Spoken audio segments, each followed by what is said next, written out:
오늘 우리가 함께 나눌 말씀은 고린도전서 11장 1절부터 16절까지 말씀입니다. 고린도전서 11장 1절부터 16절까지 말씀입니다.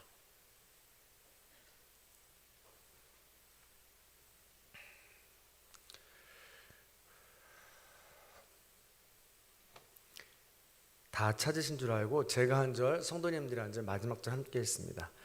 내가 그리스도를 본받는 자가 된 것 같이 너희는 나를 본받는 자가 되라. 너희가 모든 일에 나를 기억하고 또 내가 너희에게 전하여 준 대로 그 전통을 너희가 지킴으로 너희를 칭찬하노라. 그러나 나는 너희가 알기를 원하노니 각 남자의 머리는 그리스도요 여자의 머리는 남자요 그리스도의 머리는 하나님이시라.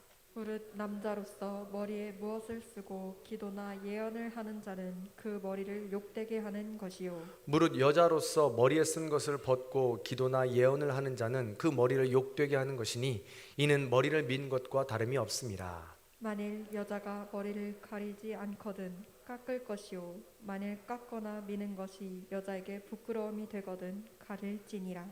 남자는 하나님의 형상과 영광이니 그 머리를 마땅히 가리지 않거니와 여자는 남자의 영광이니라. 남자가 여자에게서 난 것이 아니요 여자가 남자에게서 났으며 또 남자가 여자를 위하여 지음을 받지 아니하고 여자가 남자를 위하여 지음을 받은 것이니 그러므로 여자는 천사들로 말미암아 권세 아래에 있는 표를 그 머리 위에 둘지니라. 그러나 주 안에는 남자 없이 여자만 있지 않고 여자 없이 남자만 있지 아니하니라. 이는 여자가 남자에게서 난 것 같이 남자도 여자로 말미암아 났음이라. 그리고 모든 것은 하나님에게서 났느니라. 너희는 스스로 판단하라. 여자가 머리를 가리지 않고 하나님께 기도하는 것이 마땅하냐? 만일 남자에게 긴 머리가 있으면 자기에게 부끄러움이 되는 것을 본성이 너에게 가르치지 아니하느냐. 만일 여자가 긴 머리가 있으면 자기에게 영광이 되나니 긴 머리는 가리는 것을 대신하여 주셨기 때문이니라. 논쟁하려는 생각을 가진 자가 있을지라도 우리에게나 하나님의 모든 교회에는 이런 관례가 없느니라. 아멘. 우리 믿음의 고백을 하나님께 올려드리겠습니다. 하나님 좋습니다. 감사합니다. 사랑합니다. 하나님이 하시면 무엇인지 다 이루어집니다. 하나님 좋습니다. 감사합니다. 사랑합니다. 하나님이 하시면 무엇인지 다 이루어집니다. 하나님 좋습니다. 감사합니다. 사랑합니다. 하나님이 하시면 무엇인지 다 이루어집니다. 아멘. 하나님께 영광의 박수 드리겠습니다.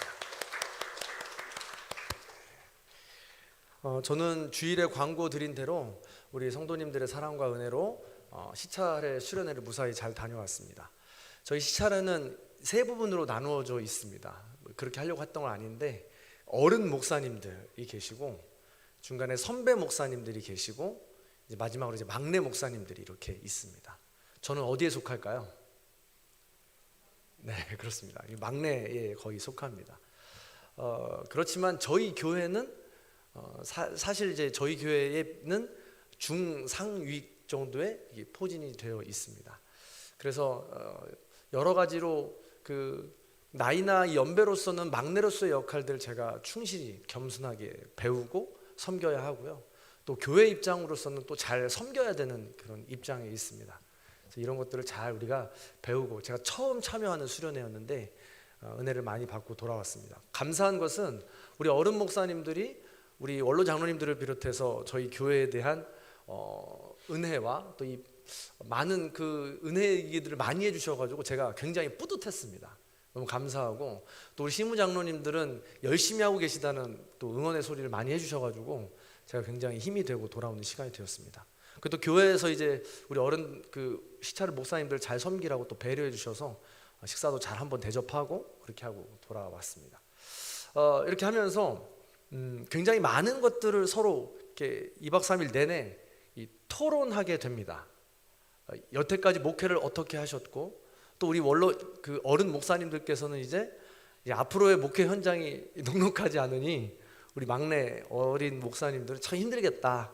하지만 값진 일이니 응원한다라는 이 말씀들을 또 많이 해주셨습니다. 더불어서 저는 이제 제가 굉장히 좋아하는 선배 목사님이 같은 시찰에 있습니다. 다들 아시겠지만 이 신세계교회 유상원 목사님은 이 전부터도 친분을 갖고 있는 분으로서 굉장히 많은 것을 인사이트를 얻고 배우고 있거든요. 그 올리브교회 조준환 목사님도 그렇고 이런 분들을 통해서 지금 목회를 어떻게 하고 계시고 앞으로 어떻게 해야 되고 이런 것들을 많이 배우게 됩니다. 그런데 여전히 우리가 2박 3일 동안 토론하고 논쟁하는 것은 하나의 목표는 같지만 각 개교회마다의 상황이 다르므로 그 모든 것들을 잘 적용하고 또 분석하고 어떻게 우리가 한 걸음 나아가야 되느냐가 이 마지막 관건의 이야기입니다. 교회의 색깔이 어떻고 그 색깔을 어떻게 잘 묻어가야 되느냐가 참 중요하다라는 것이죠. 그래서 누가 옳고 그르다 완전한 것은 없고 그 상황과 여건에 따라서 또 분위기에 따라서 그 모든 것들은 달라질 수 있다라는 것이죠. 오늘 본문을 우리가 함께 나눌 텐데요.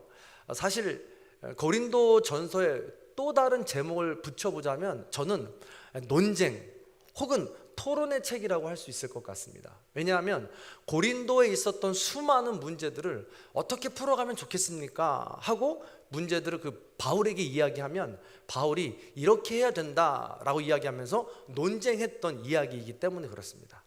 그래서 8장에 보면 우상숭배에 바쳐진 음식을 먹어야 됩니까? 먹지 말아야 됩니까? 이 우상숭배에 관한 논쟁이 있었습니다.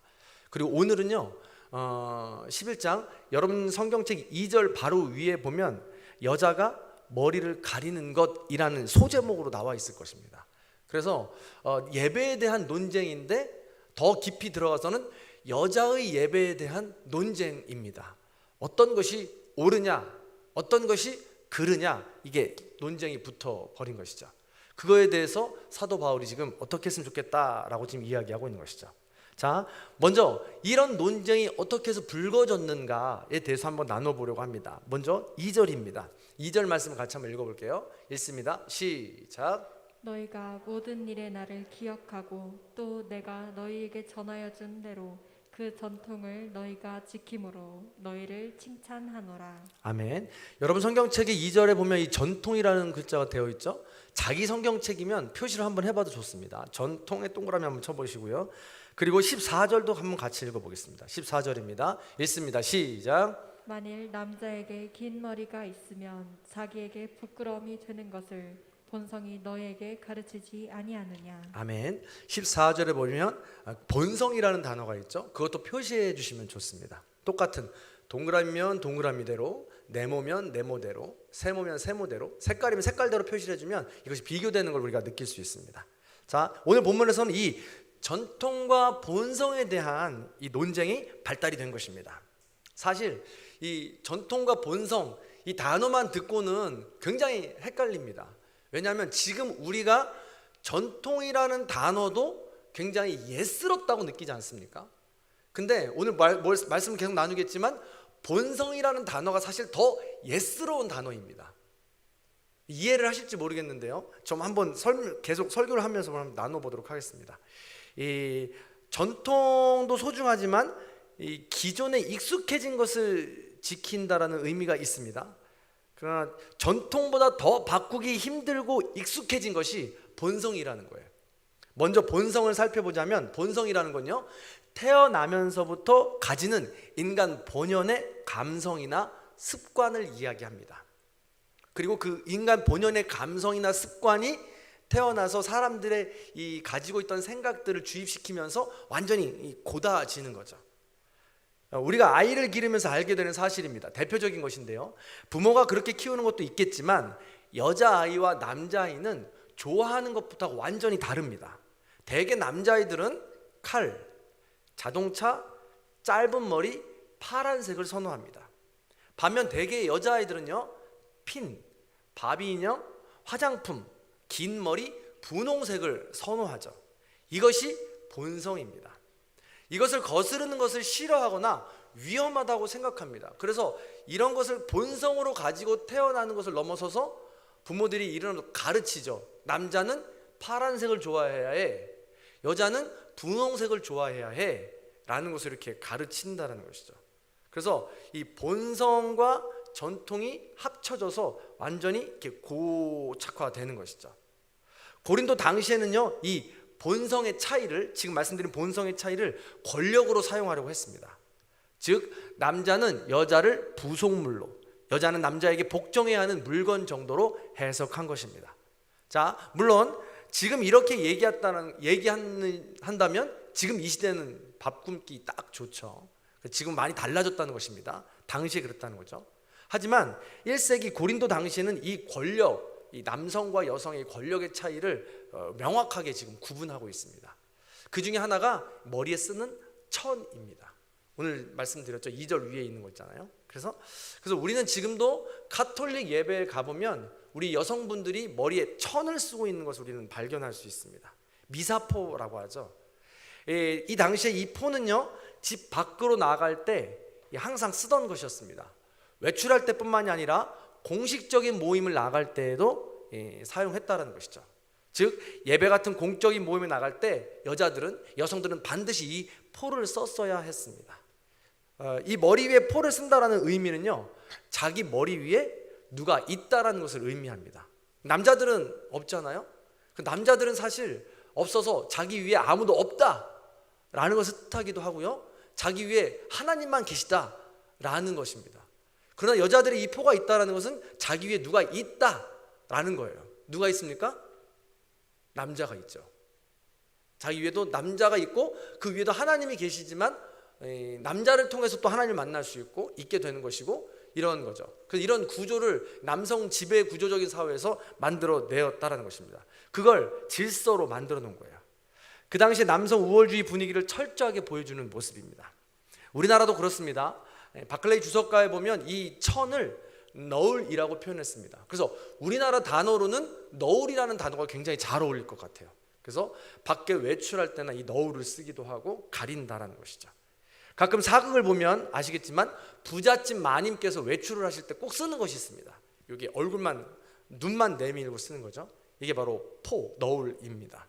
그래서 너울이든 포든 여자는 반드시 얼굴을 가려야 했던 것이죠. 이것이 바로 관습이자 질서, 더 나아가서는 전통을 넘어서 본성이 되는 거예요.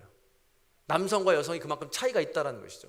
여러분 느끼실지 모르겠지만 지금도 21세기를 살아가는 우리도 지금도 누가 이야기한 건 아니지만 남성과 여성에 대한 이런 권력에 대한 차이가 우리 안에 깊이 내재되어 있습니다.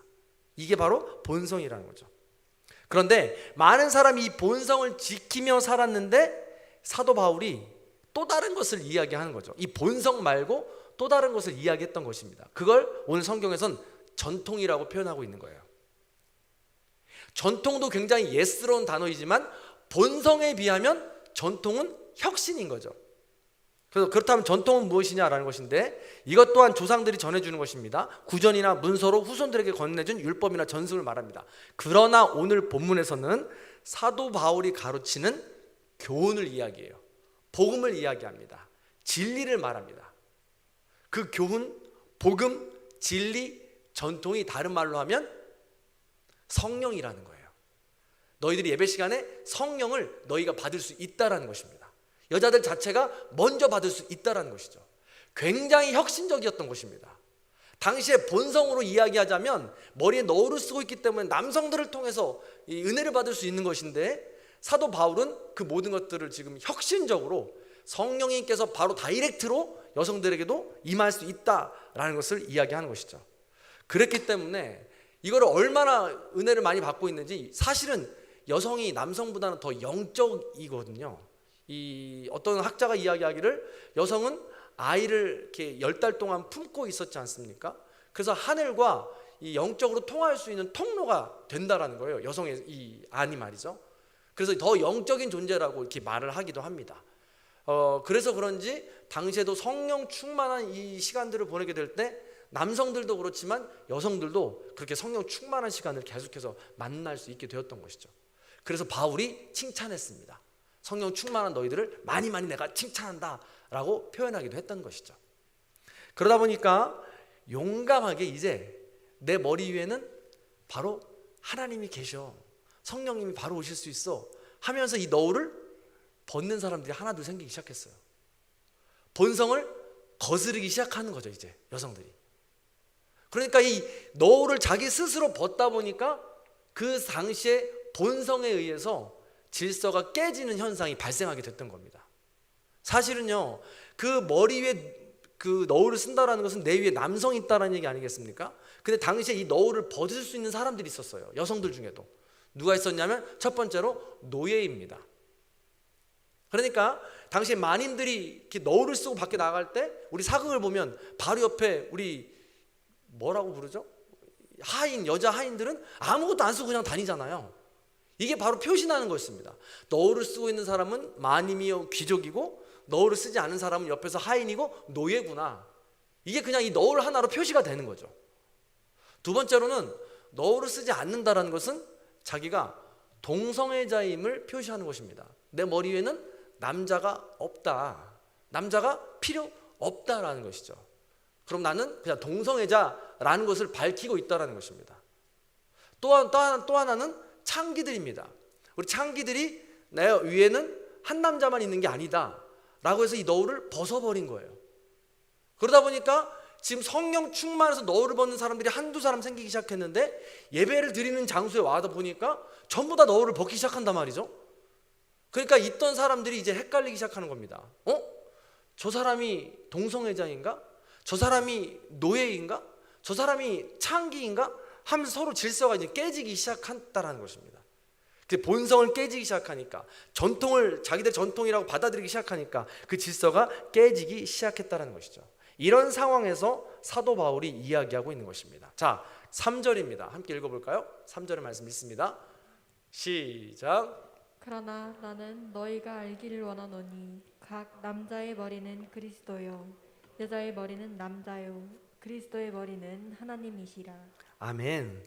여기서 말하는 이 머리는요, 케펠라라는 뜻인데 권위를 말하기도 하지만 근원, 출처라는 말을 하기도 합니다. 즉 여자의 머리 근원은 남자요, 남자의 머리의 근원은 그리스도요, 그리스도의 머리의 근원은 하나님이시다라고 이야기하고 있는 겁니다.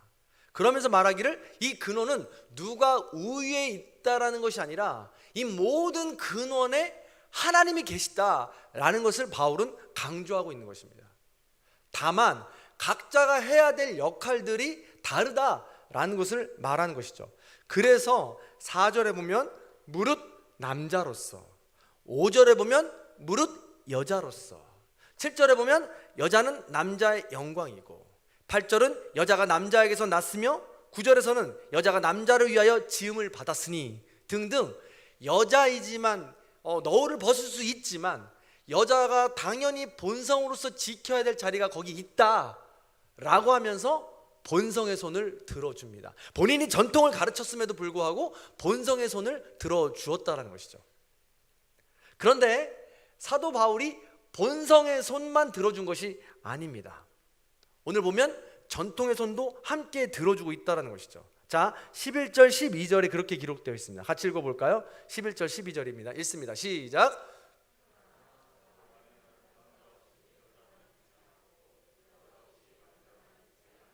(12절) 시작.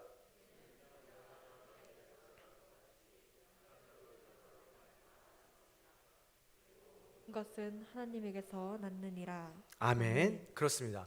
누가 누구보다 더 월등하고 열등한 것을 말하지 않습니다. 남자를 지으시고 그 남자의 완성을 위해서 여자를 지으셨다고 했습니다. 혼자서는 인생을 완성할 수 없습니다. 하나님의 형상을 만들어가는 것은 바로 이 남자와 여자가 한 몸이 되고 한 가정에서 완성된 모습을 만들어갈 때 바로 그때 하나님의 형상을 닮아갈 수 있다라고 말하는 것이죠. 남자 혼자로서는 절대 불가능하다고 말합니다.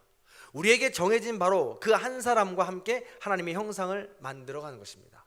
그래서 12절에 여자는 남자의 갈비뼈에서 납니다. 그부터는 어떻습니까? 여자는 남자의 갈비뼈에서 나지만 그 후부터는 여자에게서 남자가 나죠. 이 세상에서 여자에게서 나오지 않은 사람은 단 한 사람도 없다는 것입니다. 내가 남자로, 여자로, 한국인으로, 외국인으로 각자 역할을 가지고 태어난 것은 여자로부터이고 그 주권은 우리 하나님께 있다는 것입니다. 그것을 인정하고 본성에 묶이지 않고 전통에 묶이지 않으며 그 모든 본성이신, 그 모든 근원이신 하나님의 그 주권을 인정하고 나가야 된다는 것입니다.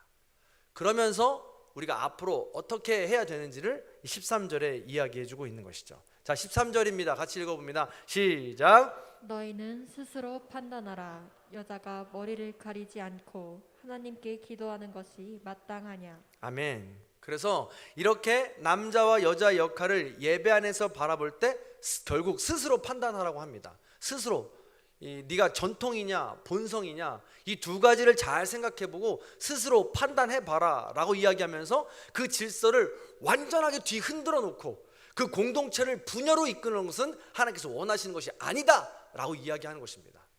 그래서 성령 충만해서 너울을 벗는 것은 이해도 하지만 그 공동체를 흔들어서 분열을 만들면 안 되니 그냥 너울을 쓰고 있어도 괜찮겠다라고 지금 이야기하고 있는 것이죠.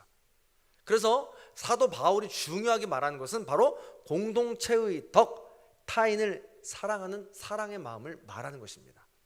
남자로서의 권위를 위협받아서 그것을 막아야 한다라는 입장이 아니라 반대로 여자로서의 권위를 찾기 위해서 내가 더 투쟁해야 한다라는 그런 입장도 아니라는 것입니다. 오직 그 공동체의 덕과 질서를 위해서 스스로 잘 판단해봐라 라고 말하는 것입니다. 어떤 것이 더 옳다고 할 수 없으니까 말입니다. 다만 내가 지금 주장하고 있는 스스로 판단하는 근거가 어디에 있느냐가 중요합니다. 내가 전통을 주장하고 옹호하는 것도 맞고요, 본성을 주장하고 옹호하는 것도 맞습니다. 스스로 판단해야 합니다. 다만 그 근거, 내가 그렇게 주장하는 정말 본질, 내 마음은 어디에 있느냐는 것이죠. 그걸 파악해서 스스로 잘 판단해 보라는 것입니다. 그래서 고린도에서 이 분쟁과 논쟁을 딱 종지부 찍는 말씀이 바로 고린도전서 10장 31절 말씀입니다. 자, 화면을 보고 같이 한번 읽어보겠습니다. 읽습니다. 시작. 그런즉 너희가 먹든지 마시든지 무엇을 하든지 다 하나님의 영광을 위하여 하라. 아멘. 그렇습니다. 하나님의 영광을 위하여 스스로 판단하는 것입니다. 내가 어떤 논쟁의 중심에 지금 서 계십니까? 토론의 중심에 서 계세요? 어떤 문제의 중심에 우리 가운데 지금 서 계십니까? 그렇다면 내가 주장하는 바가 있을 겁니다. 그럼 내가 그 주장하는 바가 저 마음속 깊이 스스로 판단하면서 한번 그 기준을 세워보는 거예요. 내가 이렇게 주장하는 근거, 본질, 속마음은 어디에 있느냐? 나를 위해서냐? 하나님의 영광을 위해서냐? 나를 사랑함으로 위해서냐? 하나님을 사랑함으로 인해서냐? 라는 것을 분별할 수 있어야 된다는 것이죠. 그래서 사실은 무엇이든지 결정하게 될 때 내가 하고 싶은 대로 결정할 수 있는 것이 없을 때가 또 많이 있습니다.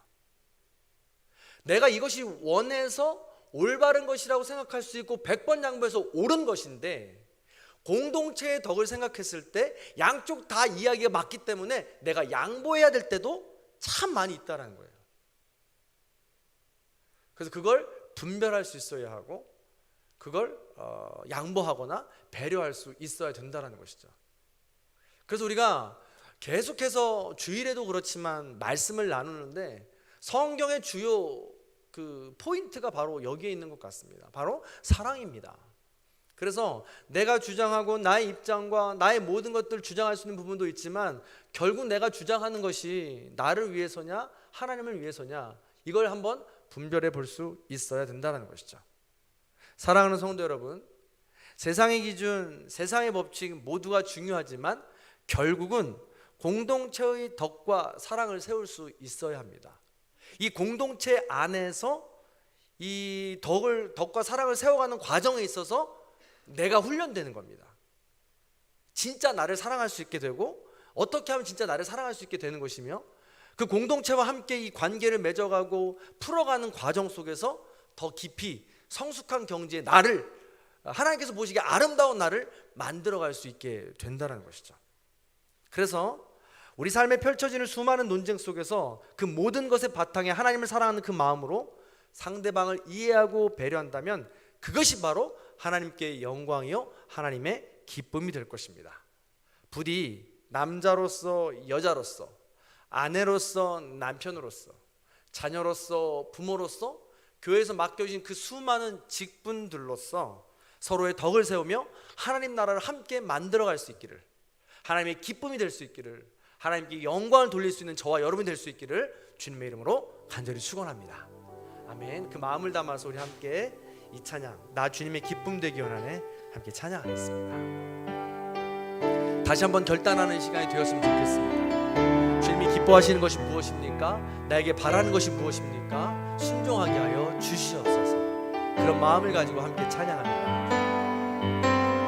나 주님의 기쁨 되기 원하네, 내 마음을 새롭게 하소서. 새 무대가 되게 하여 주사, 주님의 빛 비추게 하소서. 내가 원하는 한 가지, 주님의 기쁨이 되는 것. 내가 원하는 한 가지, 주님의 기쁨이 되는 것. 겸손히 내 마음 드립니다. 겸손히 내 마음 드립니다. 나의 모든 것 받으소서. 나의 맘 깨끗게 씻어주사, 주의 길로 행하게 하소서. 내가 원하는 한 가지, 주님의 기쁨이 되는 것. 내가 원하는 한 가지, 주님의 기쁨이 된. 내가 원하는 한 가지, 내가 원하는 한 가지, 주님의 기쁨이 되는 것. 내가 원하는 한 가지, 주님의 한 번 더. 내가 원하는 한 가지, 주님의 내가 원하는 한 가지, 주님의 기쁨이 되는 것. 내가 원하는 한 가지. 마지막으로 한 번만 더 고백합니다. 내가 원하는 한 가지, 주님의 기쁨이 되는 것입니다. 도와주시옵소서. 내가 원하는